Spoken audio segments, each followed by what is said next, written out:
A good day to you. I do hope your journey here was a safe one. Yes. And I welcome you. I welcome you to the Adams farm.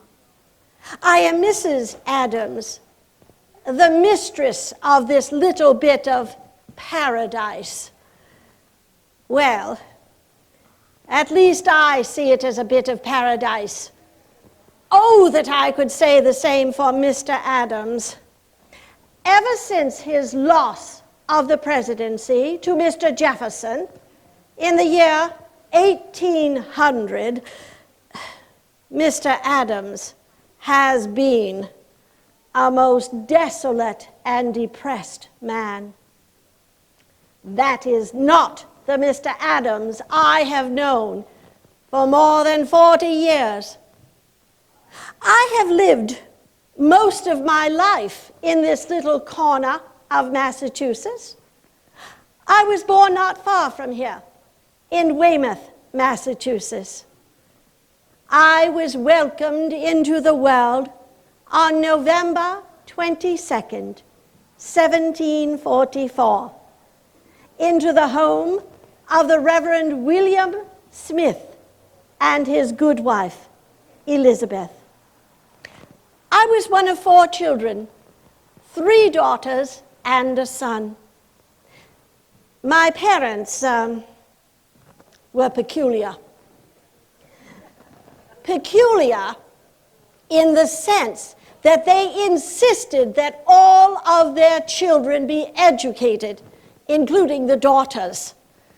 That in itself was a revolutionary idea. For even today, many feel that a mere woman need not know how to read, write, and cipher.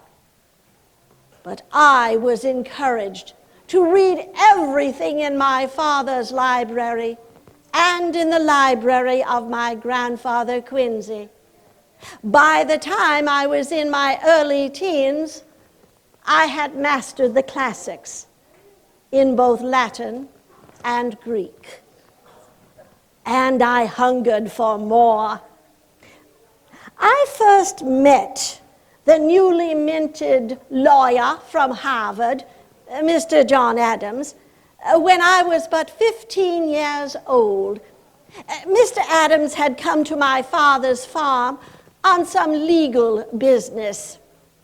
Apparently, Mr. Adams was not much impressed with Miss Abigail Smith.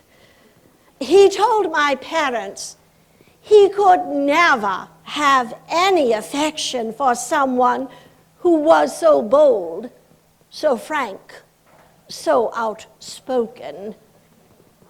He was more interested in my sister Mary. I did not see Mr. Adams for another 2 years. He was off cultivating his legal practice. He returned to my father's farm again on some legal business. Apparently, in that 2 intervening years, I had undergone a miraculous transformation. For Mr. John Adams was indeed interested in Miss Abigail Smith. He told my parents he admired my intellect, my quick wit. I was hoping he admired much more. We began to court when I was 17 years old. Mr. Adams is 9 years my senior. Again, for the next 2 years, I would rarely see him. But oh, how we wrote letters. Little did I know these letters would be my lifeline. Few people realize what a passionate man Mr. Adams can be. My dearest friend, here I say I have amused myself in reading and thinking of my absent friend, sometimes with pain, sometimes with pleasure, always anticipating the next joyful and happy meeting, whilst my heart will be bound to yours, and with the purest affection I shall hold you to my bosom until we dissolve as one. He would also write letters reprimanding my behavior. He would correct the way I walked, the way I talked, the way I ate, the way I sat.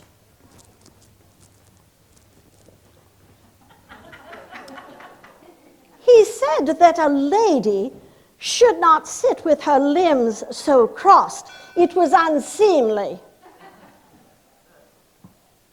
I wrote back to Mr. Adams, "My dearest devoted friend, a true gentleman would not be interested in the position of a lady's legs."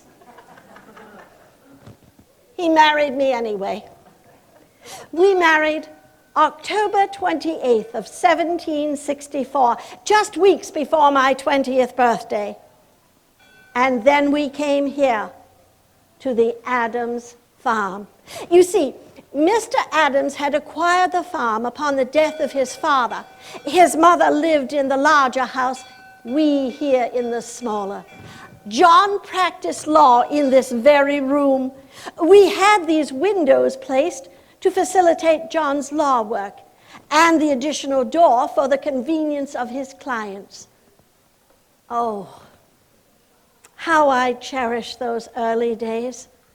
So often, I would come down here in the afternoon to take tea with John, and sometimes he would seek me out on the farm, and we would have a quiet moment together. And then the children began to arrive. We would have 6 children, 3 sons and 3 daughters.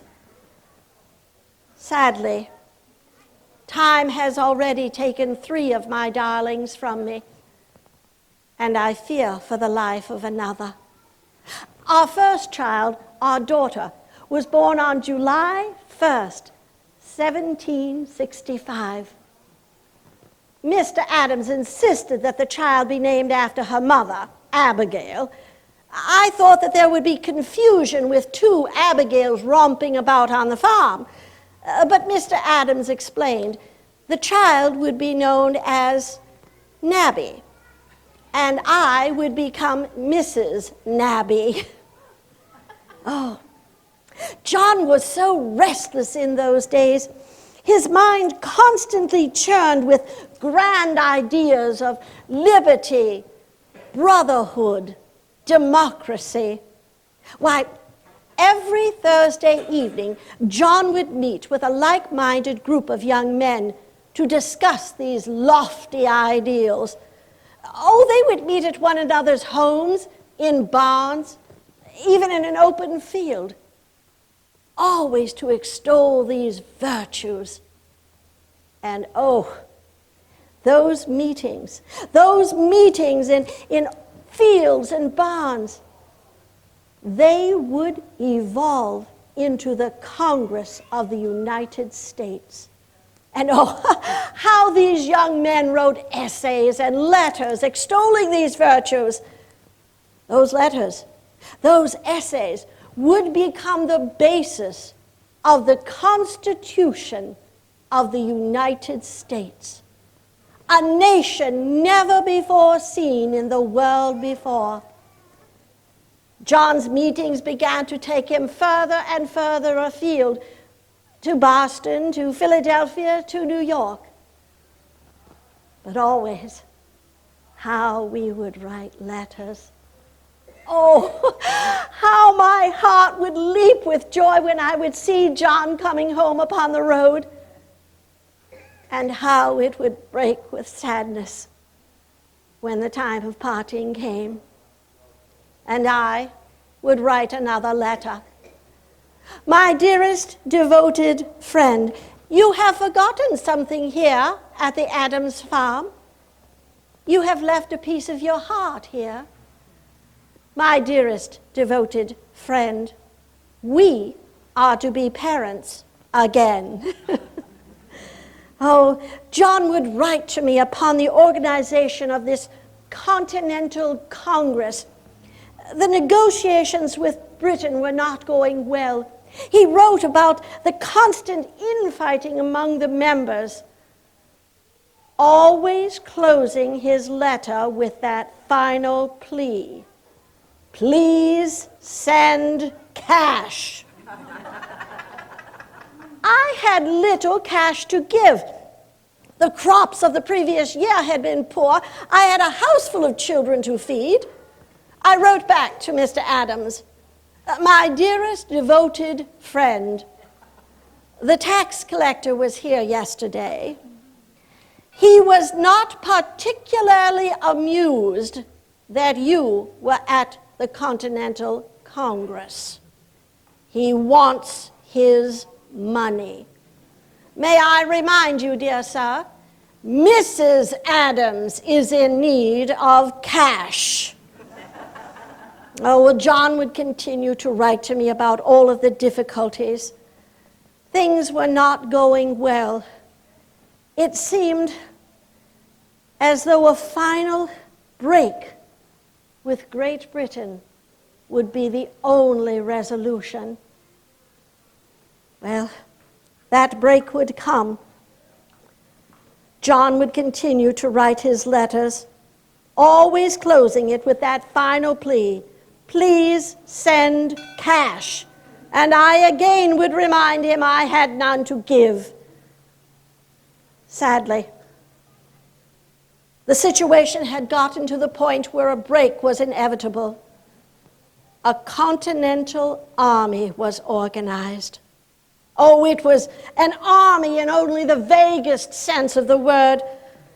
It was a collection of men, bakers, physicians, lawyers, as John was, ill-prepared, ill-trained, ill-equipped, some of them without shoes. And at the head of this continental army would be placed a former British officer, a planter from Virginia, the General George Washington. No matter how badly trained, how ill-equipped or shoeless, these men would follow General Washington wherever he led. John continued to write to me about the difficulties within the Congress, the difficulties within the army, the constant infighting among the officers. He asked again, please send cash. And I again reminded him I had given up all of my silver spoons. I refused to give up my silver locket, a gift from John upon our wedding day. But nonetheless, he would continue to ask for cash. And I would continue to remind him, perhaps, sir, you could simply eat less.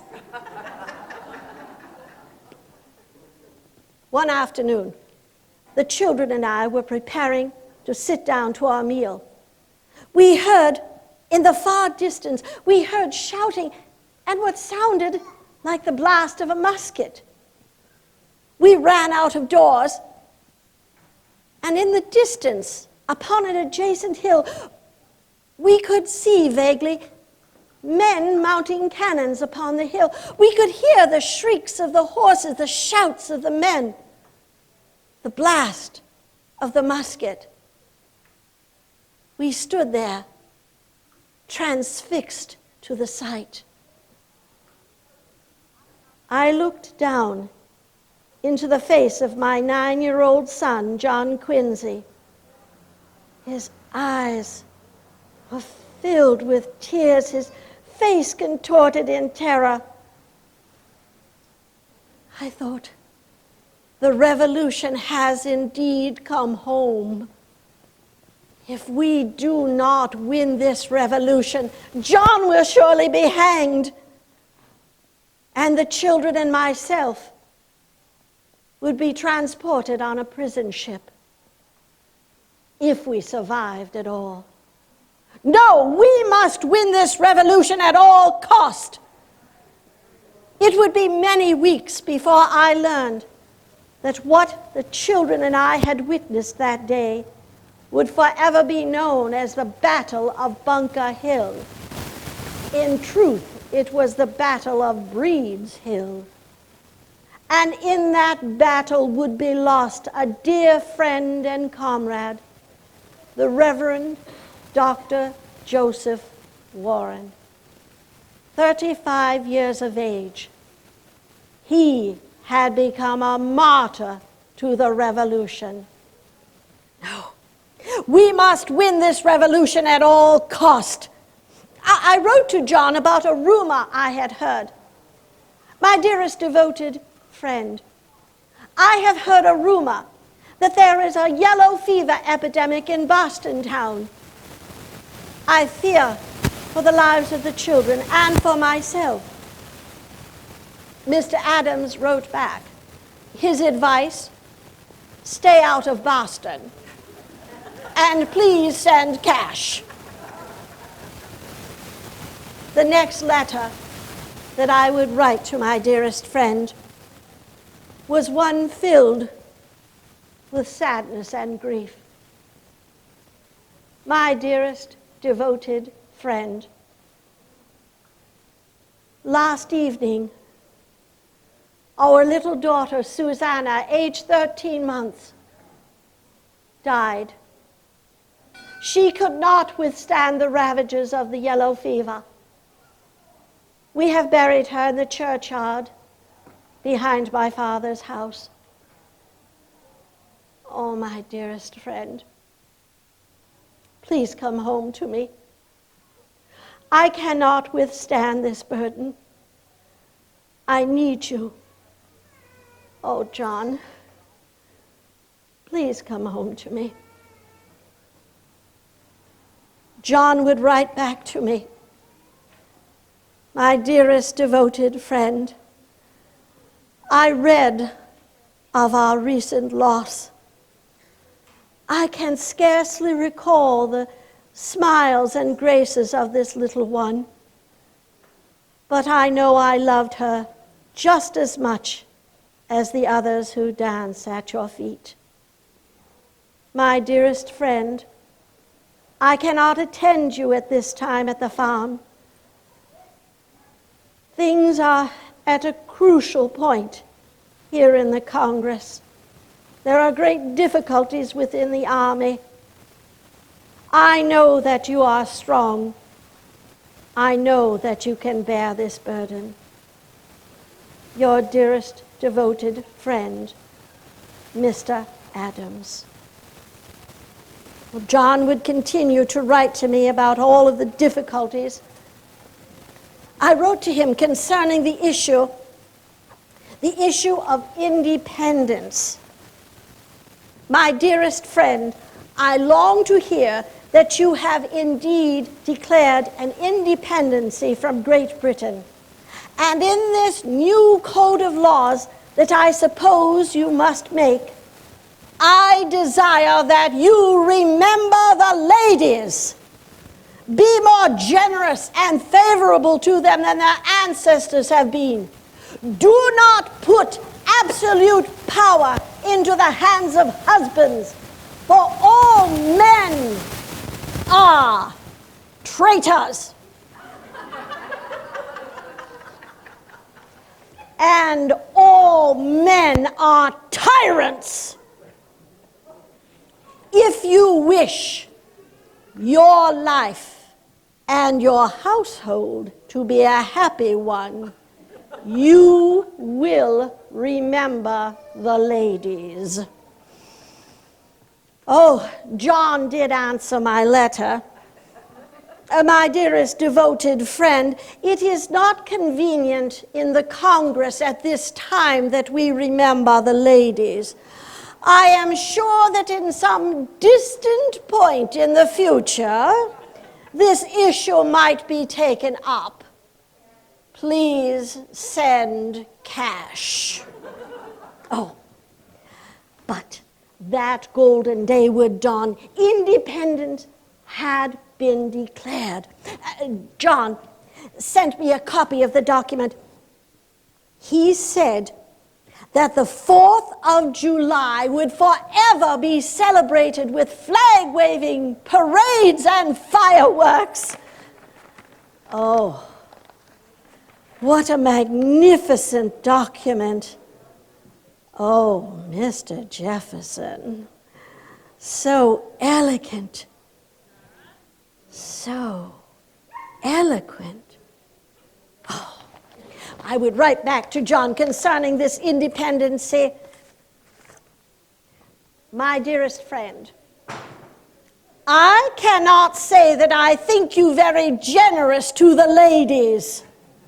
You have proclaimed peace and goodwill to all men. You have emancipated entire nations, but you insist upon retaining an absolute power over wives. You must remember that this power is arbitrary and brittle and very likely broken. If you do not remember the ladies shall foment a rebellion that not even your George Washington can put down.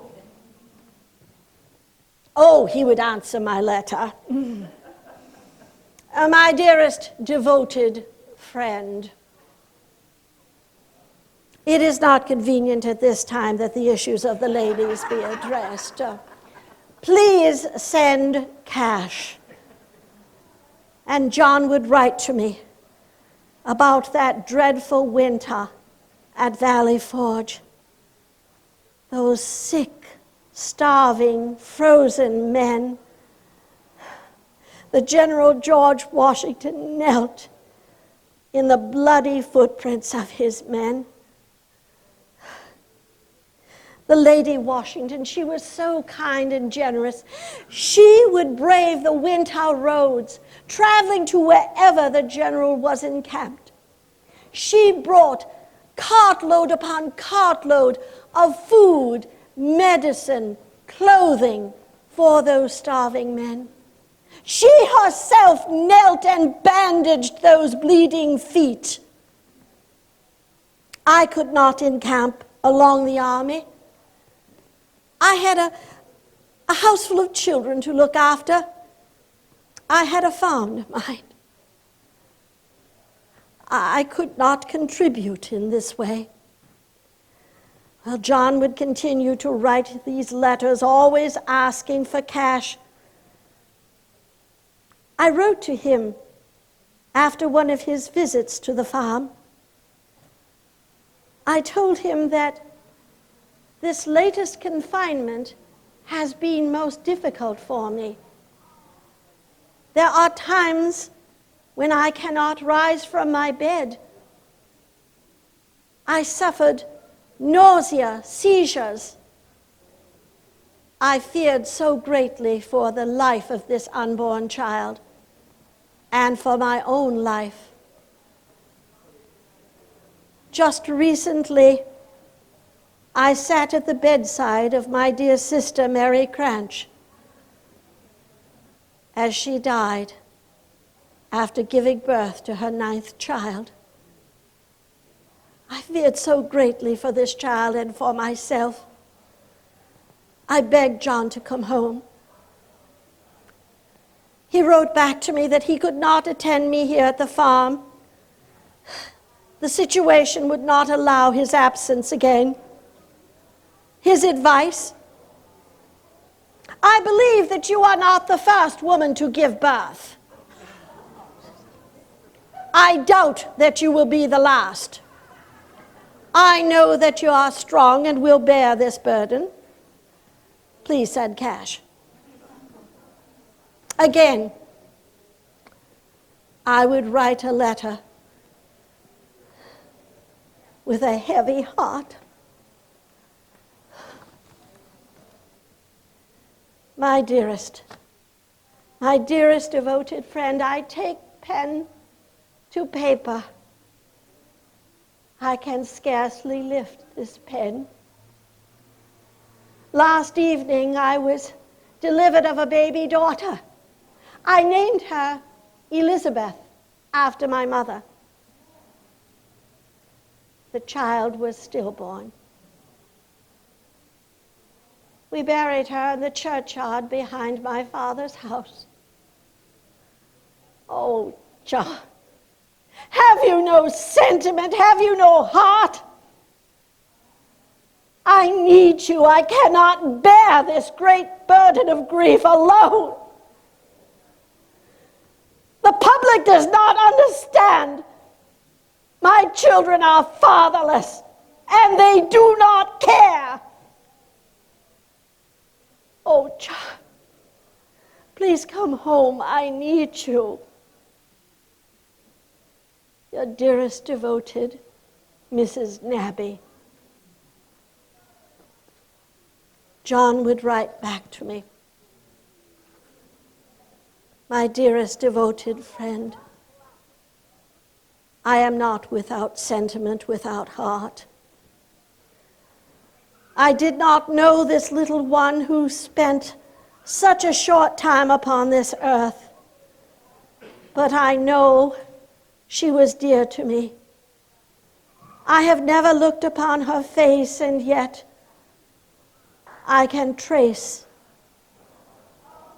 that face within my mind. I cannot come home to you at this time. Things are again at a crucial point. I believe we are nearing the end of this dreadful war. Please take care, my dearest friend.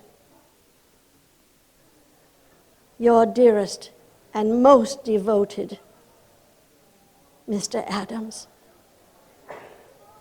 Well, John was indeed correct.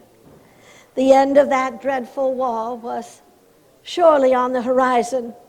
Yorktown, 1783, the British surrendered. Their supply lines had simply become too long. They had become embroiled with the French in Canada. But they had surrendered. We had won the revolution. Oh, there was so much to do, an entire government to be organized, a code of laws to be outlined. But all that I could think of was that my dearest, devoted Mr. Adams would return here to the place of my greatest joy, the Adams farm. He was only here at the farm perhaps 2 or 3 days when I came upon him one morning. He was packing a large trunk, sorting his books and papers. I inquired of the gentleman, "Sir, do you anticipate a journey?" He replied, "Yes, madam. I leave tomorrow morning. I have been appointed as an ambassador to the French court to do what I do best, ask for money." The next morning, I stood on that dock and I watched as that ship went out of sight. For you see, Mr. Adams had taken a piece of my heart with him. He had taken my oldest son, John Quincy, to act as his secretary in Paris. Letters upon the ocean are very few. I heard very little from John for the next 3 years. And then a gentleman was passing through. He held a letter from John. He had met John in Paris. Mr. Adams had booked passage on a ship to France for myself and the other children. We were to join John in France. I did not know what to make of it. I had never been far from this farm, much less a ship upon the ocean. I did not know what I would need for such a journey. My first task aboard the ship was to scrub it thoroughly. It was quite filthy. Oh, the next 14 days, the seas were so rough. We tossed about. We lolled about on the deck like beached halibut. And the next 6 weeks proved no kinder. But then finally, we spied solid land, France.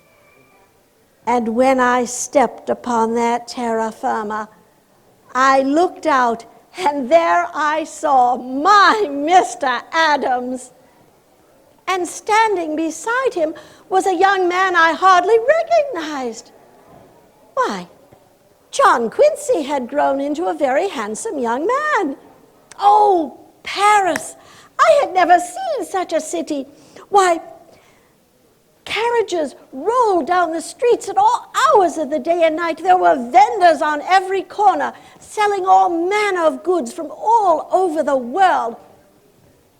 I have never been a lady of fashion, but I could not resist this embroidery upon this shawl. I've never actually worn it, but I do admire the embroidery. So it is all the way from Spain. Oh, the ladies of Paris. Oh, they dress so elegantly, but they wear very little. There are times when I think that you can see right through to their collarbones, and I know John enjoys that very much. Why, they prance around the streets like nursing mothers, as though nature has not given them enough to be proud of. And oh, while we were in Paris, Mr. Jefferson stayed with us. Oh, what a delightful dinner companion. He taught the children French and continental manners. He taught me all about wine. I did not know that one has one type of wine with mutton or beef, and another with fish or fowl, and still others with sweets. Oh, what a delight. And Mr. Jefferson, he knew everyone in the city of Paris. He knew of a very important lady by the name of Madame de Bussy. She had a villa just outside the city gate. And every Wednesday evening, Madame de Bussy would hold a salon at her villa. She invited the best minds of government, of medicine, of the church. Mr. Jefferson acquired invitations for myself and Mr. Adams. We entered this beautiful gilt room. Persons stood all around wearing peculiar clothing, speaking languages that I did not understand, one speaking French, another German, another Polish. And we waited for the grand lady to enter the room. The door swung open. A very elderly woman wearing a bright orange silk gown entered the room. She had very large drooping breasts that she insisted upon displaying to the entire room. Her fingers were covered with jewels of all hue, and under her arm she carried a small white dog. She spun around the room, greeting her guests in this myriad of languages, and then she seated herself in the center of the room on a fine damask chaise. She placed the little dog on the floor. He proceeded to make a puddle. The grand lady took up her skirts and wiped up the puddle. And then she gave me her hand to go into dinner. I did not eat very well in Paris, but our days in Paris would come to an end. Mr. Adams was to be sent as a consul to the court of St. James, to the very king he had defied. We had a small house just outside of London. Oh, in London, again, people bustling about at all hours of the day and night. But I found the city very dirty. But one day, John received a letter from the palace. The following day, John was to be presented to the king himself. I had nothing to wear. I could not be presented to a monarch wearing the wools and linens of a farmer. I found a very reputable dressmaker in London town. She was able to alter a beautiful seafoam green gown. I purchased a large hat with white and blue feathers. Oh, I thought myself quite fashionable. The next morning, John and I were taken by an elegant carriage to the palace. We alighted at the bottom of wide, white marble stairs. A finely dressed gentleman carrying a large golden staff accompanied us into the palace. He took us into a long, narrow room with chairs on either side, persons milled about waiting for the king's audience. There we stood for 2 hours. The man with the golden staff entered and bade us be seated. And there we sat for another 2 hours. And another 2 hours. And then the door swung open. The beautifully dressed gentleman with the golden staff entered, pounding mightily 3 times upon the floor. He announced in a booming voice, "His Royal Majesty, King George III, Her Royal Highness, Queen Charlotte." And into the room bounded this huge man wearing a bright yellow silk waistcoat all covered with food, his wig askew, and behind him waddled a dumpling of a woman. I curtsied, John bowed, and then the king came up very close to John, and in a very heavy German accent said, "How do you do?" Before John could reply, the king had turned on his heel, leaving the room with the dumpling waddling behind him. That was our audience with the greatest monarch on earth. But soon we would return to America, and at last, I hoped, to the Adams farm. But 1788, the first presidential election loomed before us. Oh, John so coveted the position to be the first president of the new nation. But that honor would go to the General George Washington, perhaps rightfully so. He had done so much for the new nation. John was given the position of the vice presidency. He thought he would be quite busy in the position as president of the Senate until he found out that his major job within the Senate was to keep the senators from bashing one another with their walking sticks. Oh, time would fly by. There was so much to do. And then, in September of 1796, after 2 terms in office, President Washington announced that he would not be seeking a 3rd term in the presidency. He wished to return to Mount Vernon. He had so richly deserved the retirement. And John thought, at last, I will be the president. And in November of 1796, my Mr. John Adams became the 2nd president of the United States. And I became Mrs. President. What a delight. I could not believe that John was indeed the president. I could not attend his inauguration. I was much too ill with a fever, unfit for travel. But he wrote to me, about the parades and the flag waving, the elegant parties and dinners.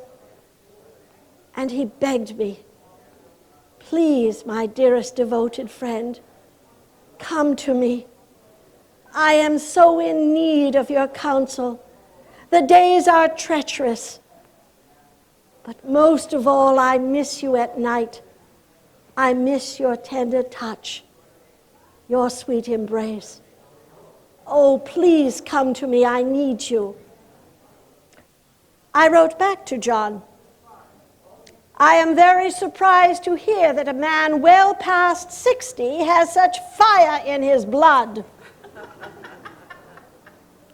He wrote back to me, my dearest devoted friend, if I had you here with me right now, I would show you that I am not yet a man of 20.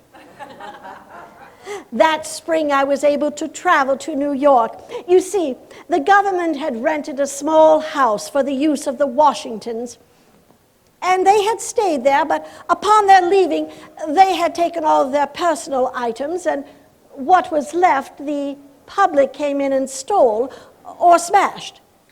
Fortunately, I brought many items from the farm that I might furnish the home for the president and myself. Oh, what a time it was. My first duty as Mrs. President was to clean the house. Our time in New York would be short. For you see, a new capital had been selected. The new capital of Washington City. The wise men of government had selected a site on the banks of the Potomac River in a swamp. The first time I laid eyes on Washington City, it was a sea of mud. Why, the mud was so deep that many people said they had lost horses and small children.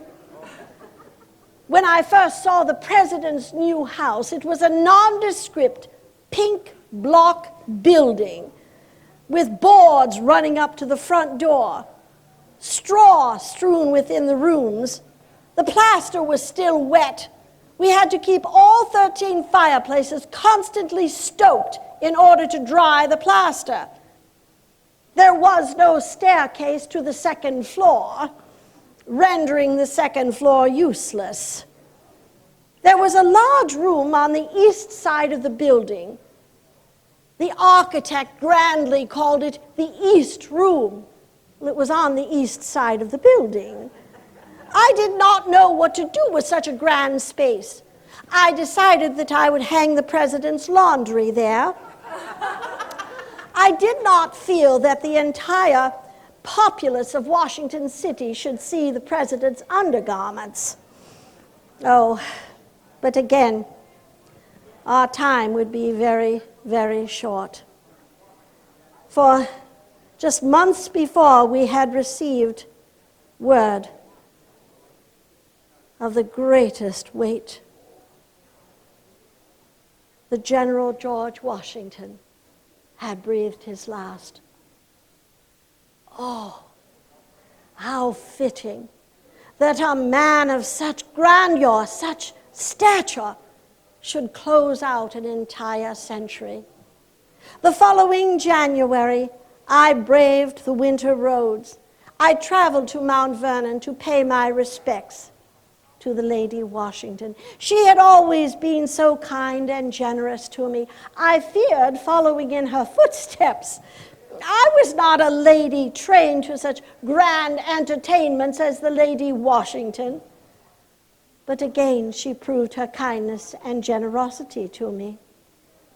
Upon my leaving, she filled 14 cartloads with the finest fruits and vegetables, smoked meats, fish, wines, and the finest whiskey. The Lady Washington is the finest distiller in all of Virginia. And she gave me one additional gift. A young man, a young black man by the name of James, aged 14 years. I thought he was a traveling companion. He was a slave. The Lady Washington noted that The boy was very quick of wit, rarely needing the rod brought to his back.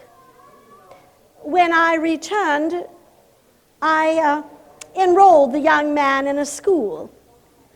When the Lady Washington heard of his enrollment, she wrote to me, asking that I remove James from the school immediately. You see, she was a founder of the school. She supported it financially. If I did not remove James from the school, she would stop all financial aid. I removed James immediately. I enrolled him in another school. That young man became a very successful shoemaker in Boston town. I think if we do not address this issue of slavery in our new nation, that it might well be our undoing. Well, again, we shall see.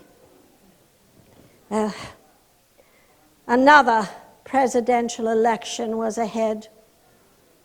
Mr. Thomas Jefferson had decided to challenge Mr. Adams for the presidency in the year 1800. I never thought that I would live to see such a day when two men who were closer than brothers. During the Continental Congress, many said that Mr. Adams could begin a sentence and Mr. Jefferson end it. And now, Mr. Jefferson wrote scurrilous essays and letters calling Mr. Adams nothing more than a bald, toothless old man who does not deserve to be president. Such vitriol, such hatred. And Mr. Adams, he said that if he saw Mr. Jefferson coming down the street, that he would trod to the other side rather than tip his hat to the scoundrel. Will you see? My dear Mr. Adams was in a very difficult position. On the one hand, you had the General George Washington, 6 feet 2 inches and every inch a god of war. And on the other hand, you had the red-haired Adonis, the elegant, eloquent Mr. Jefferson. And in the middle, you have my square, squat John. Well, Mr. Jefferson would prove successful in that presidential election. The contest was thrown into the Congress. Mr. Jefferson won out. And that scoundrel, Aaron Burr, became the vice president. My Mr. Adams came in a poor third. Oh, that last night in the president's house, Mr. Adams could not sleep. He stayed up all night, sorting papers, signing papers, burning papers. He could not reconcile himself that he had lost the presidency to Mr. Jefferson. But I thought, at last, we will return to the Adams farm. Oh, the place of my greatest joy and happiness. But Mr. Adams, when we returned here for the first 2 weeks, he could not remove himself from his bed. He lay upon his bed facing the wall. It was our own dear Nabby who coaxed her papa from his bed. But he is still depressed and unhappy. I have received word that I must soon travel to Albany. My daughter Nabby has been diagnosed with a cancer. I wish to bring her to Boston, and perhaps the physicians trained by Dr. Benjamin Rush might examine her. Oh, her husband has left her again. He was a ne'er-do-well, a dreamer. I shall bring her back to the farm and care for her. Oh, I do apologize. I have grown somewhat morose. And I also must apologize for the president's absence. You see, Mr. Adams refuses to believe that he is a man of 70. Just the other day, he was assisting one of our neighbors in the removal of a large boulder from a field, and I am afraid he has injured his back. He has been taken to bed these past days. But I know that he sends his best regards to each and every one, as I indeed do. And I thank you so kindly for visiting here at the Adams farm. I do hope your journey home will be a safe one. Oh, and by your leave, before you do go to the road for your journey home, would you be interested in any produce? I have some very fine apples and some lovely cherries. And also, I have some very nice fresh eggs that might avail you on your journey. Again, thank you so much for visiting here at the Adams farm.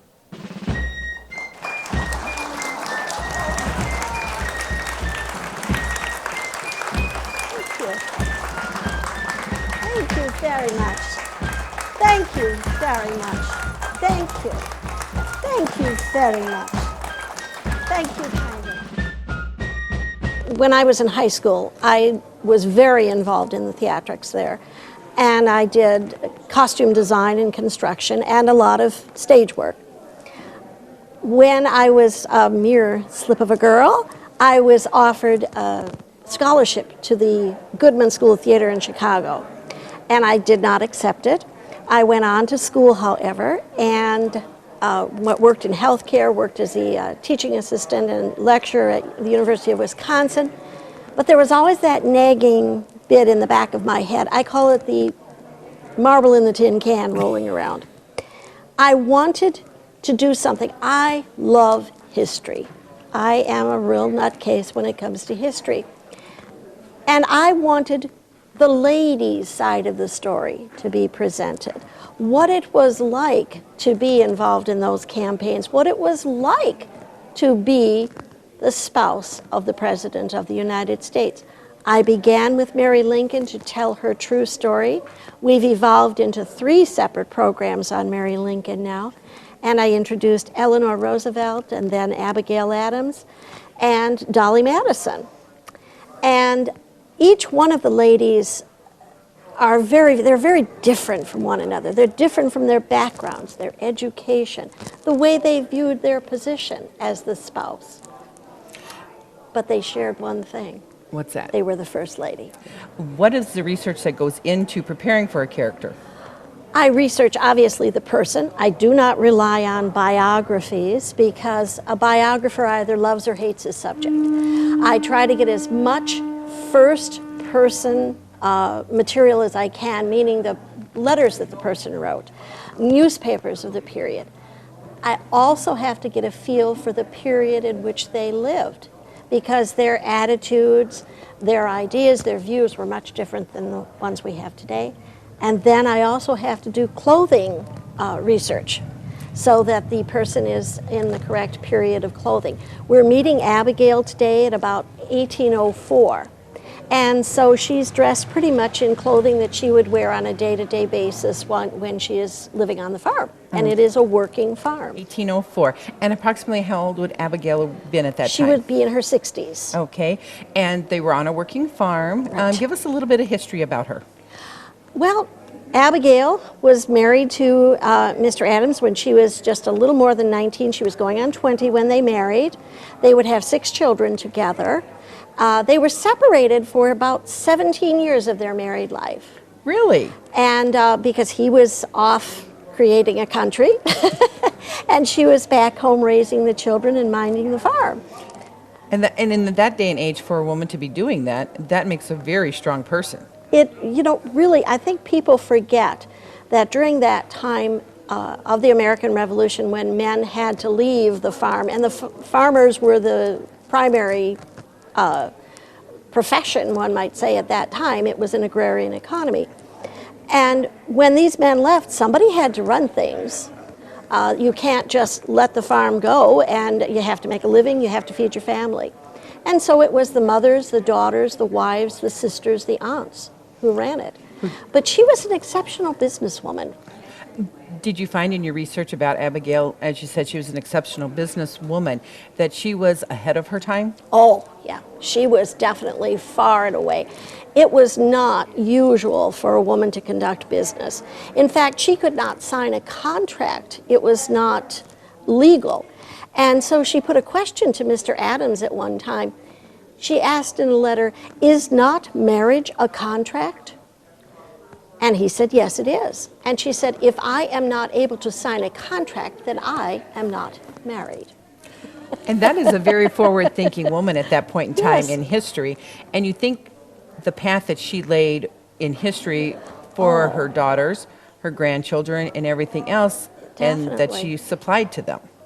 I think really her letters really say it all. She had a tremendous effect on Mr. Adams' presidency and his entire life because she was a partner. She was a full-fledged partner in their marriage. He relied on her. He respected her opinion. He respected her intellect. And she was an extremely brilliant woman. When you see how she looked at issues of the day when he was the president and you read her letters, it's amazing how brilliant that woman was. She is still a very typical 18th century wife and mother. And as they progress through time and they grow in their marriage and he's gone so much, she begins really telling him, not suggesting things, but just overtly saying, "You will do this." In fact, there's a wonderful example of that. When he became president, she did not attend his inauguration because she was ill. But she wrote a list of people she felt who should be in his cabinet. And when the newspapers came out reporting who the appointees of the cabinet were, her suggestions were not there. So she wrote a letter to John, and the first line of her letter is, "Did you not get my list?" History is not a list of dates and generals who died under a tree. It is the human beings who populated that period. They made the history. They are the history. Anything else you'd like to tell us about you and what you do? I love what I'm doing.